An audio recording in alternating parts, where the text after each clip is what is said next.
السلام علیکم تمام سامعین کو میرا خصوصی سلام۔ آج کا انرجیٹک ریمائنڈر ایک نہایت ہی اہم عمل اور دعا کے حوالہ سے ہے۔ وراد جو مغیرہ بن شعبہ رضی اللہ تعالیٰ عنہ کے کاتب ہیں، انہوں نے بیان کیا کہ مجھے مغیرہ رضی اللہ تعالیٰ عنہ نے یہ وصیت لکھوائی کہ یہ تم لکھ کر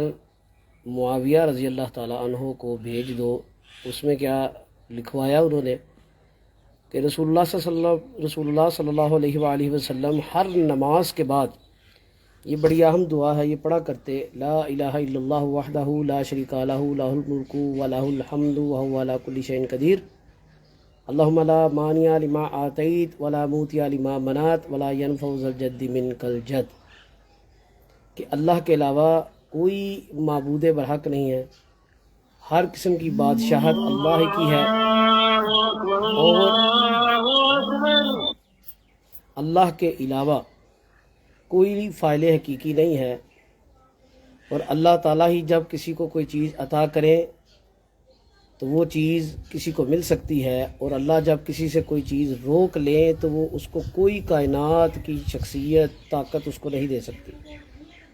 اور اللہ کی بارگاہ میں کسی صاحب عزت صاحب مال کو اس کا مال فائدہ نہیں دے سکتا۔ یہ صحیح بخاری کے اندر حدیث نمبر 844 نمبر موجود ہے۔ یہ نہایت اہم عقیدے کا مسئلہ ہے کہ ایک مسلمان کو ہر وقت کوشش کرنی چاہیے کہ اللہ اور اس کے رسول صلی اللہ علیہ وسلم کی سنت، اللہ کا قرآن، نبی علیہ السلام کی حدیث کے ساتھ اپنے آپ کو جوڑ کر رکھے، اور جو معاملات پیش آئیں اس پر صبر اور اللہ پر توکل کے ساتھ معاملات انجام دیں،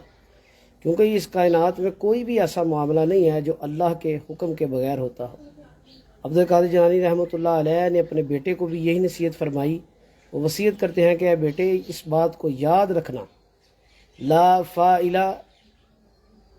کہ کوئی بھی ایسی ہستی نہیں ہے کہ ایسا کام جو ہونے والا ہو، ولا مؤثرہ، اور ایسی کوئی عمل جس میں کوئی تاثیر ہو، الا اللہ، اللہ کے علاوہ، یعنی کسی عمل میں کوئی تاثیر ہے، کوئی کام بن گیا، کسی کام میں بہتری آ گئی، کامیابی آ گئی، یا کوئی کام کرنا چاہتے تھے تو وہ کام ہو گیا، اور اگر کسی کام کو ہم سر انجام دے رہے تھے تو وہ تکمیل تک نہیں پہنچا یا اس میں تاثیر نہیں ہوئی، تو یہ صرف ایک اللہ کے حکم سے ہے،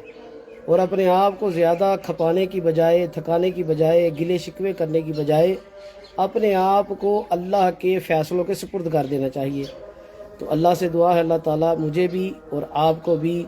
اللہ پر توکل کرنے اور رسول اللہ صلی اللہ علیہ وسلم کی سنت کے مطابق زندگی گزارنے کی توفیق عطا فرمائے۔ اقول قولی ھذا واستغفر اللہ لی ولکم ولسائر المؤمنین۔